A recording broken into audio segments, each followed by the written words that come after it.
कक्षा के लिए परिमेय संख्या पाठ देखते हैं। परिमेय संख्या जिसको अंग्रेजी में कहते हैं रेशनल नंबर। परिमेय संख्या क्या है, हम लोग आज इस पे चर्चा करेंगे और इससे संबंधित बिंदुओं पर भी बात हम लोग करेंगे इस वीडियो में। आइए हम लोग जाने परिमेय संख्या।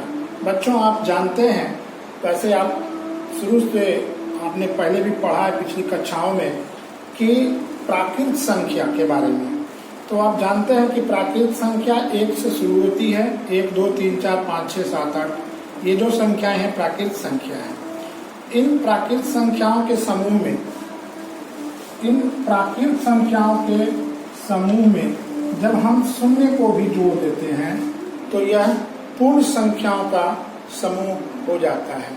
और इन पूर्ण संख्याओं के समूह में जब हम ऋणात्मक संख्याओं को भी जोड़ देते हैं, जैसे -1, -2, -3 इत्यादि, तब यह जो है वह पूर्णांक बन जाता है। हम इनको पूर्णांक कहते हैं। आप यह भी जानते हैं कि यदि दो पूर्णांक इस तरीके से दिए हों जिनमें अनुपात का संबंध हो तो उसे हम भिन्न कहते हैं। जैसे 2/3, 3/4, 8/11 ये भिन्न है। अब हम लोग परिमेय संख्या पर जब आते हैं तो वैसे पूर्णांक जो ऋणात्मक हैं इनको भी जब हम इस समूह में शामिल कर देते हैं तो वह परिमेय संख्याओं का समूह हो जाता है। यानी कि प्राकृत संख्या, जो भी प्राकृत संख्या है वो सब पूर्ण संख्या के अंदर आते हैं और पूर्ण संख्या पूर्णांक संख्या के अंतर्गत आते हैं।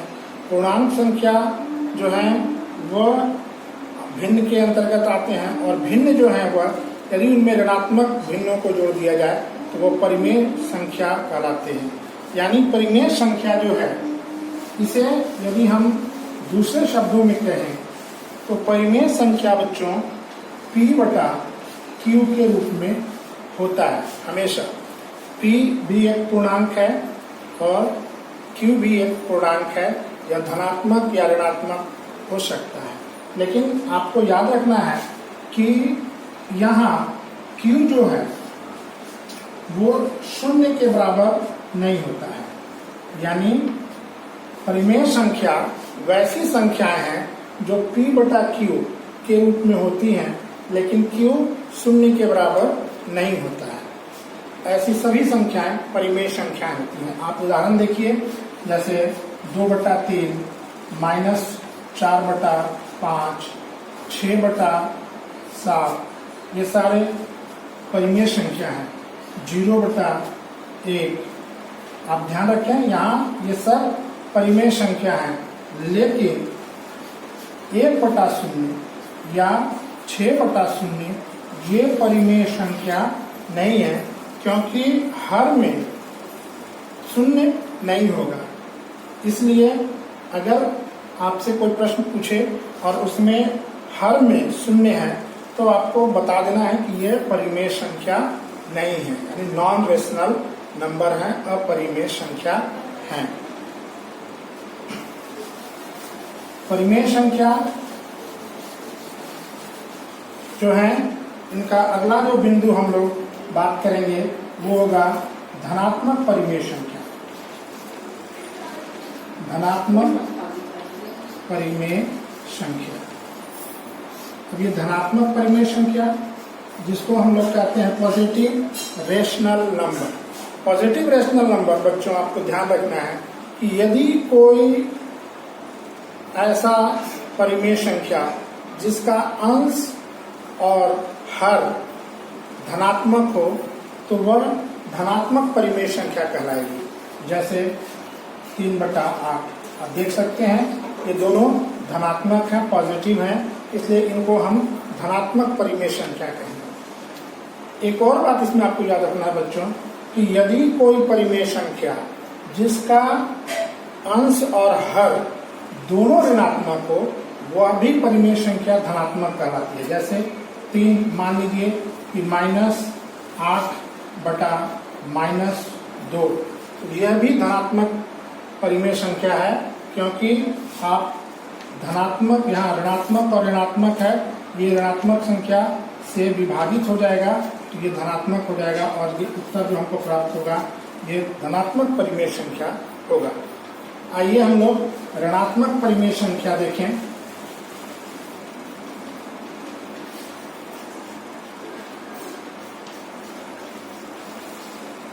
ऋणात्मक परिमेय संख्या यानी नेगेटिव रेशनल नंबर। ऋणात्मक परिमेय संख्या जो होगी बच्चों, इसमें ऐसी परिमेय संख्या है जिसका अंश या हर दोनों में से कोई एक ऋणात्मक हो तो वह परिमेय संख्या ऋणात्मक परिमेय संख्या कहलाती है।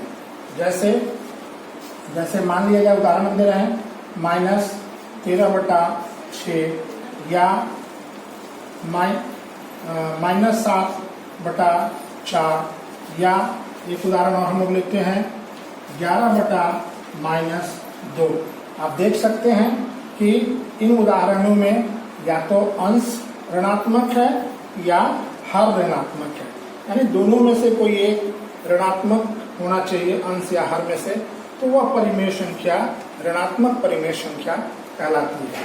आइए हम लोग अब चर्चा करें परिमेय संख्या का मानक रूप।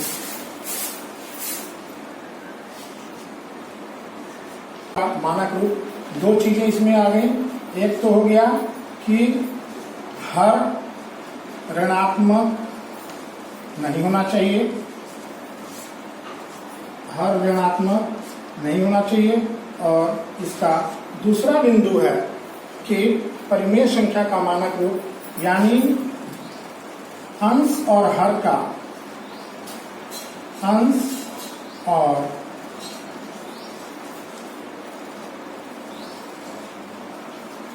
और हर का सार्वगुणनखंड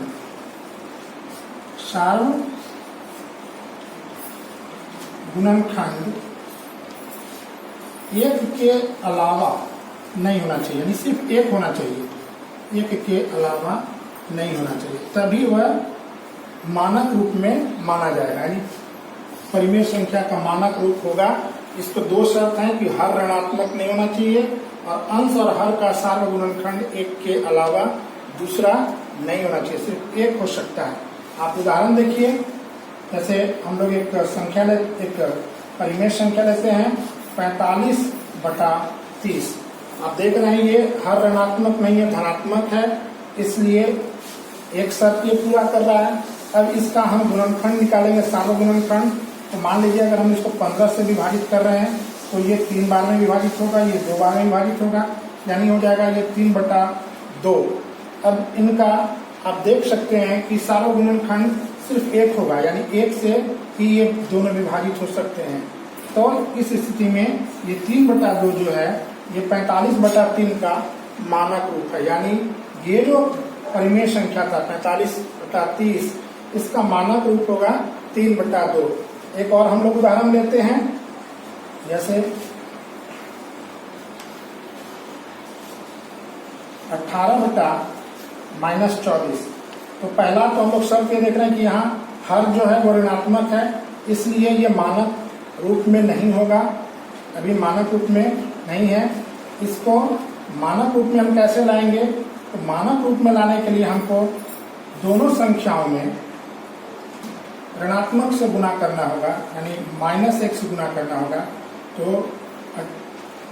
ये -1 गुने 18 और यहाँ -1 गुने जब हम 24 रखेंगे तो ये स्टैंडर्ड फॉर्म में यानी मानक रूप में आ जाएगा, और तब ये होगा -18, और चूंकि ये -24 है पहले से, इसलिए ये प्लस हो जाएगा और ये हो जाएगा 24।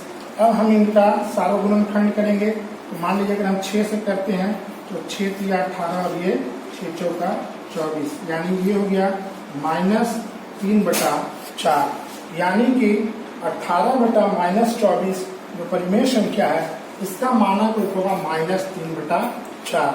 यानी आप देख सकते हैं कि यहाँ हर ऋणात्मक नहीं है, इसको ऋणात्मक था, हम लोगों ने इसको धनात्मक बनाने के लिए -1 से गुणा किया, और ये जो हम लोगों को परिणाम मिला -3/4, ये इसका स्टैंडर्ड फॉर्म है। आइए